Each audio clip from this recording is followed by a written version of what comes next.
Greetings from Tayami Strong. I can't do this shit. Whatever. Anyways, what's going on YouTube? The sun is setting. The birds are chirping. It is quiet. And it's a good Sunday. It is nice and it's quiet. Loving it so far. So I did a video earlier on Nick at Night. So this video is gonna be based on my experience at Victory Forge. So yeah, let's get right into it. All right. So I'm gonna go walk around for a bit. Cause it's nice. It's not as windy as it was earlier today, but it got a nice little sunset over here. Anyways, so this is gonna happen. In basic training, there are three phases you have to complete. There is red phase, which is the most difficult phase of all, because when you come into the military or join basic training, red phase is pretty much the conditioning of civilian into soldiership. So that is when they actually groom soldiers, teach them how to make up beds,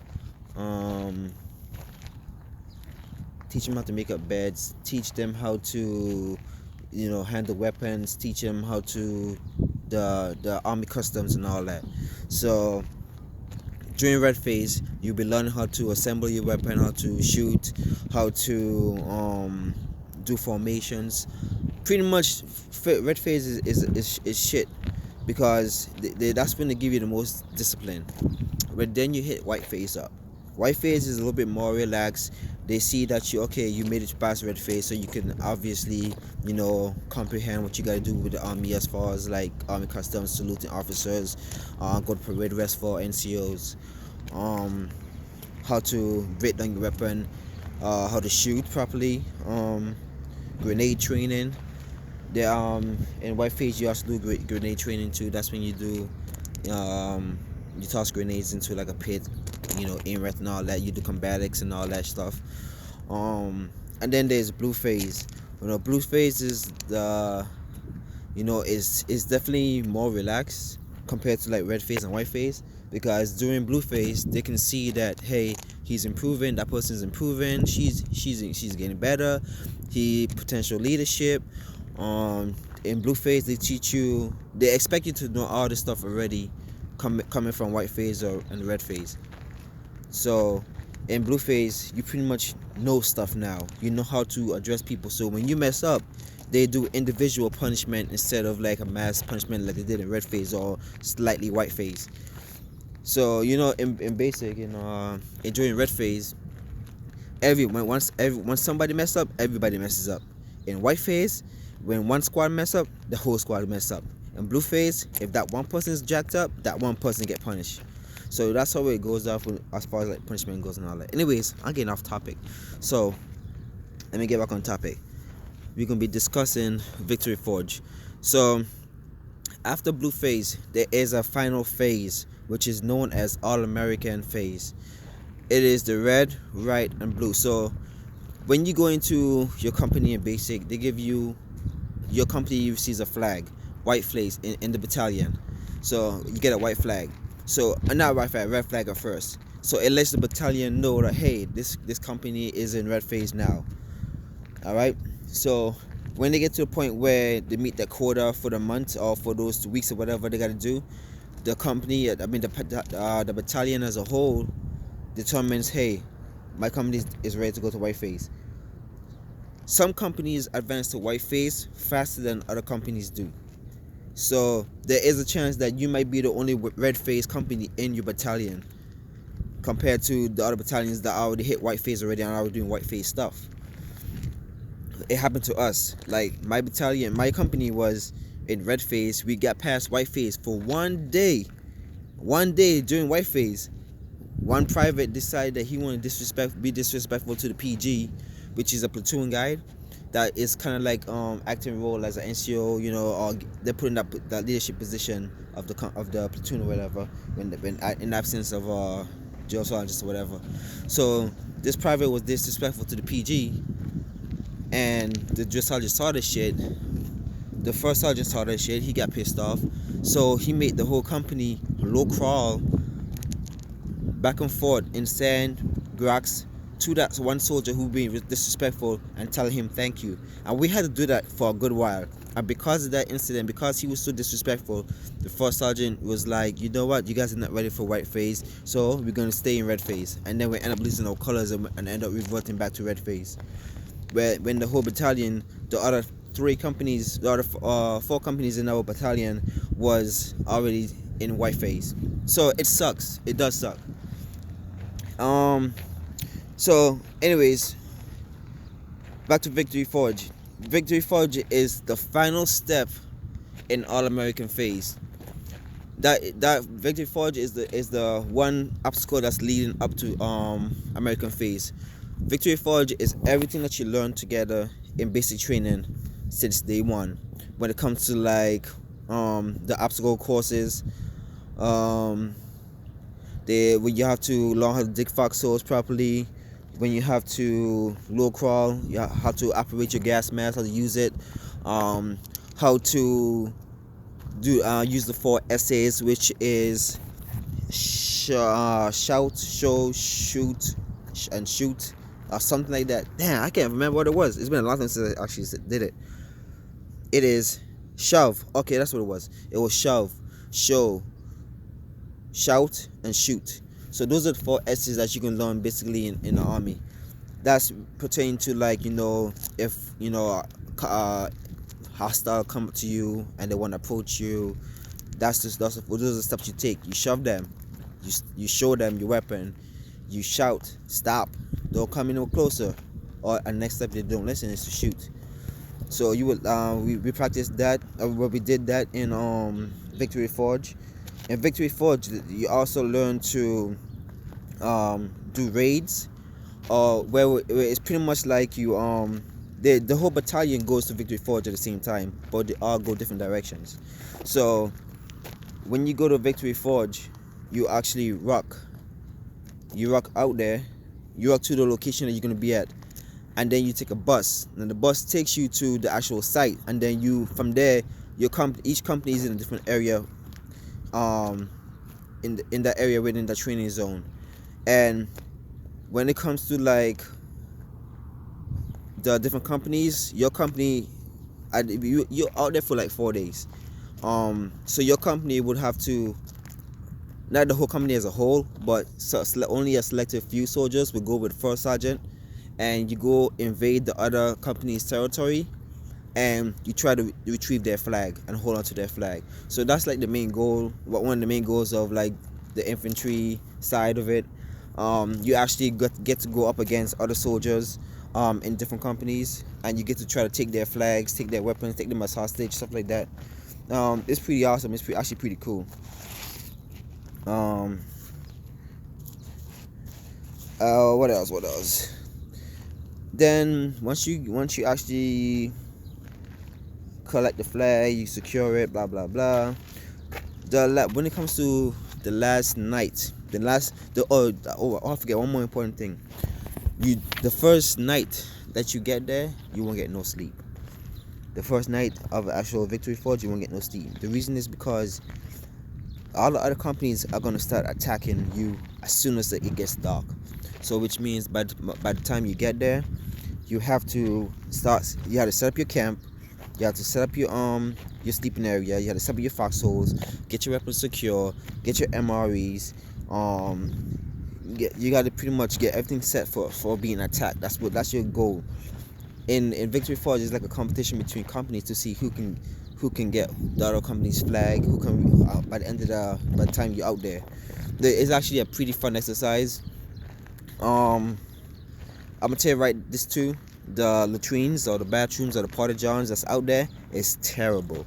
You're gonna find them porta potties they don't get cleaned out. So pretty much you're gonna be trying to take a shit or trying to piss in some latrines or bathrooms or whatever that's out there in the middle of the woods that doesn't get clean, that's gonna have shit in it for how many years.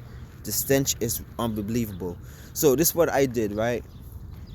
When I had to use the bathroom, I hold my shit for 3 days. So the way you do that, the MREs, they actually, full of fiber and full of protein, but depending on what you eat, it can make you shit more or it can make you not. So I actually held my shit for like 3 days.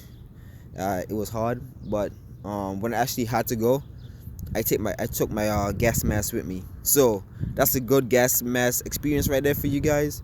When you guys go have to go, you take your gas mask with you, put it on, have a flashlight, so that way when you go to the latrine, you can put on your gas mask and you don't have to worry about the stench, and you can go and do your business. Also, I wouldn't suggest that you sit down on the toilet seats.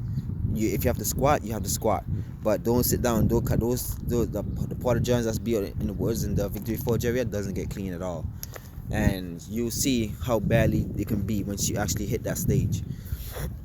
I went to basic training in Fort Jackson, so that was my experience as far as like when it comes to Fort Jackson goes. Let me see what else happened.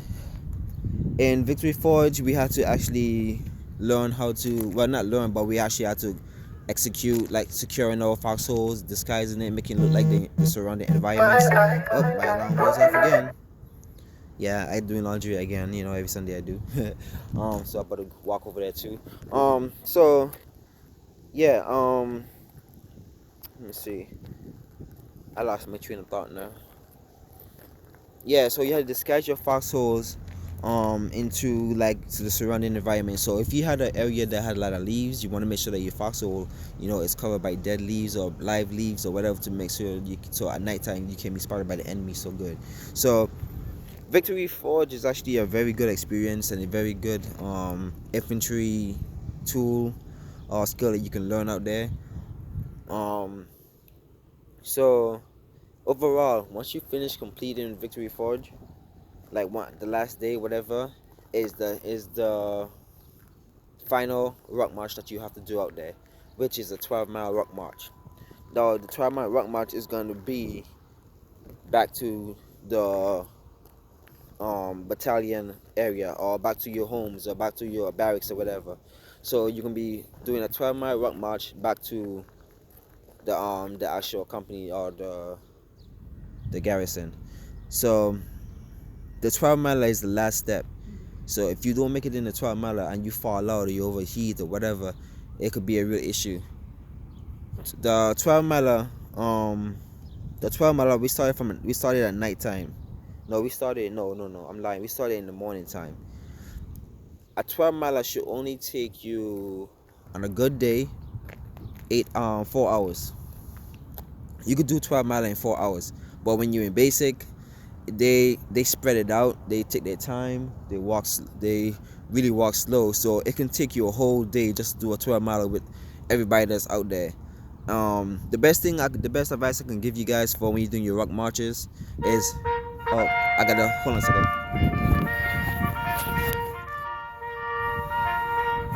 I'm gonna stay out for a minute.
Well, for those of y'all that don't know, that was the melody for the lowering of the flag. When you actually join the military too, you actually gonna experience a lot of that. Depending on where you go to, you can hear the reveille. All that is gonna be part of your army customs. You can learn that in the basic. You can learn that in the red phase. Whenever the alarm goes off, you have to salute, or you have to if I'm in civilians right now, so I didn't have to salute. So if you're in uniform, then you have to salute the flag going up and coming down. So yeah, that's what that was. I can't remember the rest. I got sidetracked now since the alarm went off. Oh yeah, so the best advice I can give you guys for the rock march is to have plenty of socks left. Have like maybe like 2 pairs, 3 pairs, 2 extra pairs of socks. Cause when you in basic, they actually give you time to to rest, so they don't kill you straight for the whole 12 mile. They give you like maybe 6 mile mark, half mark. They give you like a good 2 hour break or whatever, to time to rest your body and your legs, cause you're not used to that kind of stuff. So what you're gonna do is walk with extra pair of socks, so you can change out your socks, cause you're gonna be soaking, you're gonna be wet, and you might have blisters in your feet. Make sure your boots are laced tight, so that way it prevent any blisters from happening. Cause if you once you get a blister before even 12 miles happen, you're gonna be in a lot of pain for the next 12 miles, and I'm telling you, it's gonna be hard to make it. I never had blisters, so that I know I can't experience the pain. I don't know how to tell you, how to describe the pain to you, cause I always make sure I change my socks when I need to and take care of my feet. Oh, foot powder. Foot powder is a must. It might say anti-fungus on it, but the anti-fungus don't mean shit, cause the purpose of the powder is to keep your foot nice and dry, so that way it prevents you from getting blisters. So every time you take off your socks or you change your socks, whatever foot powder that you see from basic, use it. It's not only for fungus or whatever. It's actually going to help your feet and protect your feet from getting blistered up. Trust me, I never had blisters. I use the powder every chance I take off. Every time I try to change my socks, I use it. So let me see. So once you guys actually complete the 12-mile rock march, then and you actually make it back to your battalion. They got drill sergeants that are gonna be outside. Well, this is from my experience, anyways. There was drill sergeants on the outside, and they was all applauding to us. You know, it was nice. We had music. People, they was playing music on our way back. They was congratulating us. You know, we all felt like proud, and you know, we actually made it. This was like a final step. It was like a joyous moment, man. And I can't explain the feeling to you guys until you guys experience it yourself. You know.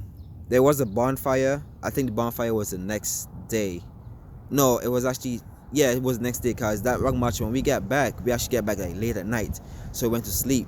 So there actually was a bonfire the next day when we actually initiated into being soldiers itself. Cause once you graduate from basic, you get the initiation of becoming a soldier.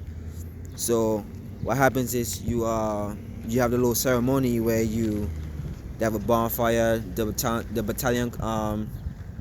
battalion lieutenant colonel and the sergeant major comes out. They talk to you guys, congratulate you guys, and they do like a whole ceremony where you take off your PCs and you put on your berets with your unit no, not your unit crest, but you put on your berets, signifying that you graduated, graduated, and that you completed victory force. So the rest of the battalion knows that, hey, this group of this company has actually completed all the necessary requirements to move on to the next step.